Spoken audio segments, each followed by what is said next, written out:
Welcome back to Bombastic Nation and Ting and Ting and Ting. Back with some more vibes for all you. Yes, and this one is called History of Sweden. Another one of those quiet little places that never seem to have anything uh, tumultuous going on there, you know what I mean? So I'm interested to see what they do in there to be so nice and chill. You know what I mean?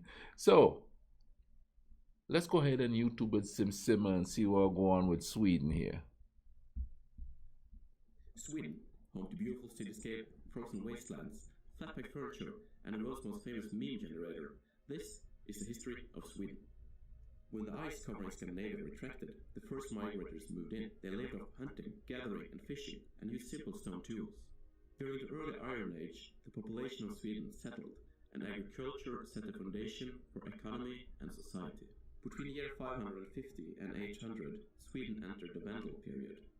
They established trade to the east, laying the foundation for the extensive trade Sweden saw during their next period, the Viking Age. This was a period of significant increase in Scandinavian activity. For Sweden, it was also a period of both economic and political flourish. Sweden's main focus was towards the east. Using the longships, they both plundered and traded along the Baltic coasts. They also sailed up rivers deep into modern-day Russia, where they established colonies. They traveled as far as the Black and the Caspian Sea and established trade with both Arab kingdoms and the Byzantine Empire. Wow. After, the Varangian Guard was an elite unit where several Swedish Vikings served. Oscar, arriving from the Frankish Empire, was the first to introduce Sweden to Christianity, but it would take several decades for the country to be converted. In the late Viking Age, Erik Segerkjell might have been the first king to rule over both the Svea and Göta tribes, with his son, Olaf Håkonung, continuing the process. In that sense, they are believed to have set the foundations for a unified Sweden. Years following the Viking Age show that the unification of Sweden would be a long process, and a long-lasting conflict between the Erik and Sverker clans ensued. The conflict eventually got they had resolved clans. by the new dynasty, the House of Belbo. Beginning in the 1200s, Birger Jarl and his successor consolidated the unification of Sweden and acquired Finland through several crusades. Birger Jarl is also credited for founding Stockholm, the modern-day capital of Sweden. This city became an important trade hub for distribution of the minerals mined in Sweden's inland.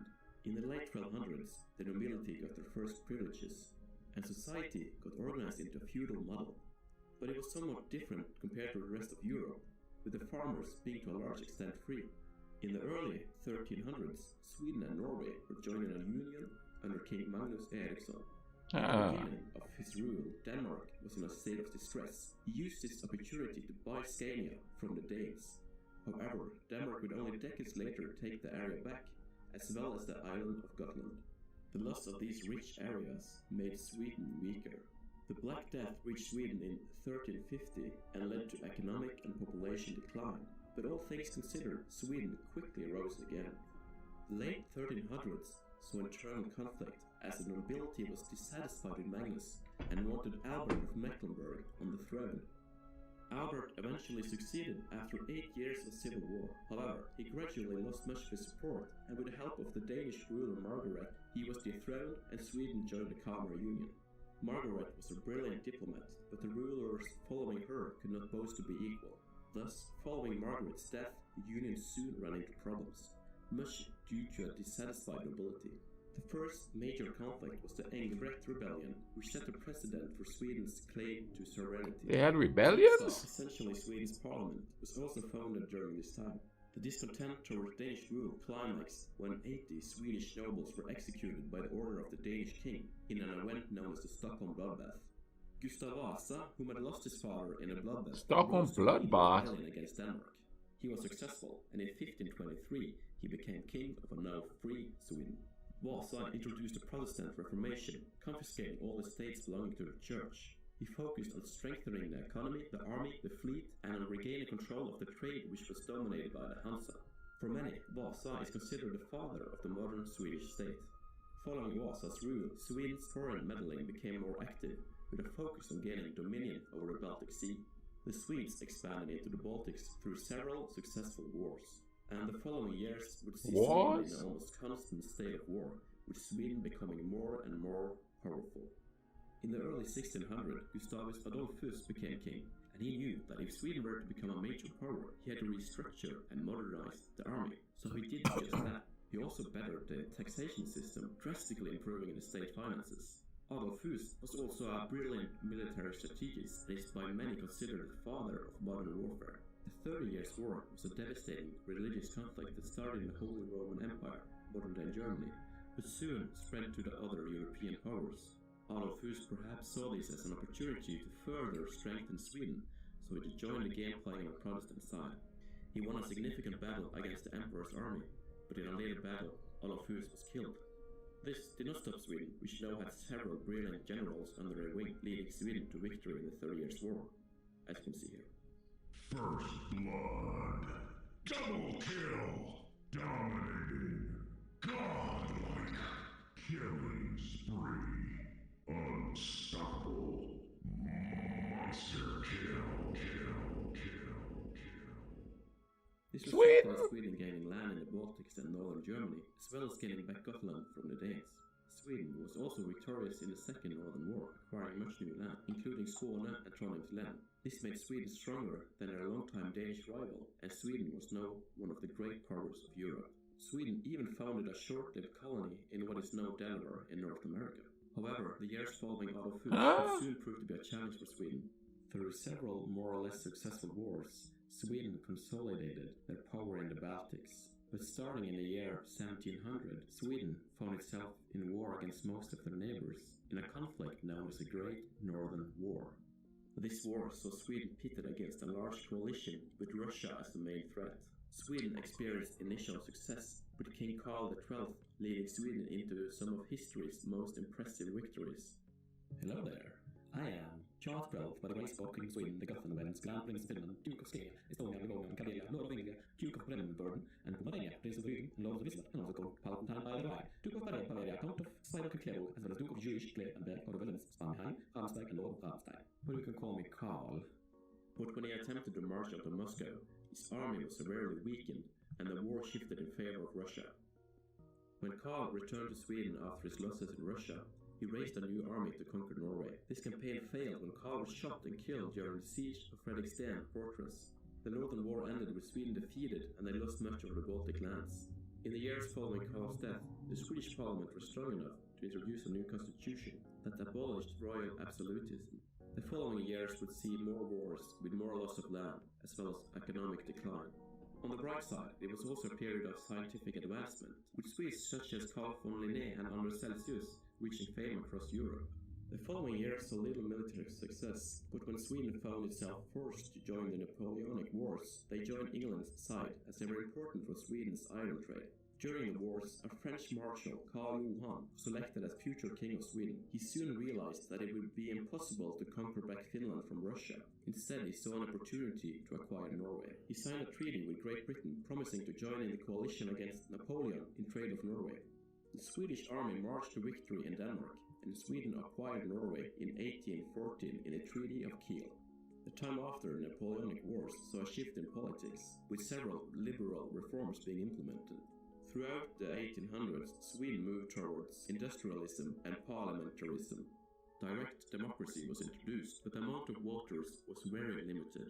Industrialization of Sweden was slow, and in the late 19th century, 90% of the people still earned their livelihood from agriculture, even though the 19th century saw a dramatic increase in population. In addition, more than 1 million Swedes emigrated to America.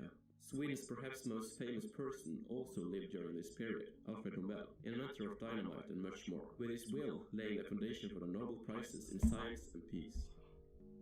Did he just say dynamite? In the early 1900s, industrialization gained serious traction, and in just a few decades, Sweden became one of Europe's leading industrial nations. In 1905, the union with Norway came to an end. In the following years, all men gained the right to vote, and the Social Democratic Party experienced growth. Sweden declared itself neutral during the First World War. During the interwar period, Sweden tried to acquire the Åland Islands through diplomacy, but it was rejected in the League of Nations. Plans for a welfare state were drawn up during the 1930s after the Social Democrats rose to power, and were put into effect after World War II, where Sweden again was neutral. Unlike most of Europe, Sweden was not ravished by the war, and they experienced an ever-expanding industry and economy with a doubling of their GDP from 1950 to 1970. Sweden's welfare system went through several improvements, perhaps being the best in the world. However, like several other countries, the 1973 oil crisis had a big impact on Sweden, and many became unemployed. See, I remember that. Scandinavian countries joined NATO after the Second World War. Sweden maintained the path of neutrality, relying on a strong defensive force. In 1976, a coalition put an end to the social democratic hegemony, but the following years of political turmoil, much due to a heated discussion concerning nuclear power. In 1982, the Social Democrats once again won the election, but a few years later, the Prime Minister, Olof Palme, was murdered openly in the streets. They never caught the killer, and the murder had a great impact all across Scandinavia, some asking if Sweden now had lost its innocence. The early 90s saw a financial crisis in Sweden, in part caused by a real estate bubble. To get out of the crisis, Sweden had to reduce the welfare benefits and privatize parts of the public sector. In 1994, the worst accident in modern Swedish history occurred, as the car ferry MS Estonia sank in the Baltic Sea, claiming 852 lives. Wow. A year later, Sweden joined the EU, but they were refrained from using the euro. In the year 2000, the Öresund Bridge opened, combining Sweden with Denmark. Today, Sweden still maintains the path of neutrality and is one of the world's richest and most developed countries. From humble beginnings, towards the Nordic Empire, amassing too many rivals, to a path of neutrality and once again prosperity. That was the history of Sweden. Wow. I didn't expect all them wars and stuff, so they just became neutral, like in pretty much during the First and the Second World War. They're like, nope, not our thing. We ain't dealing with it. We gonna chill here and take care of our people. Our stuff's gonna be for defense. But there was just like every other country. It seems like in Europe they just keep switching. Who is in charge? Who is the superpower? Bam, and they just keep going and going and going. That was interesting, man. I never really delved into Sweden or Swedish history or anything like that. That was kind of interesting to see there. I enjoyed this. This was quite informative. I hope you guys enjoyed it too. And if you guys enjoy this, y'all keep watching it. You know what I mean? And I tell you what, share this video too, man. Just share the video, you know. I'm gonna keep watching these things because right now I'm just relaxing. Today's my day off. I'm relaxing. You know what I'm saying and thing? Man, thank you guys for subscribing and thing, and keep watching. All right? And please take care of each other. Cool runnings.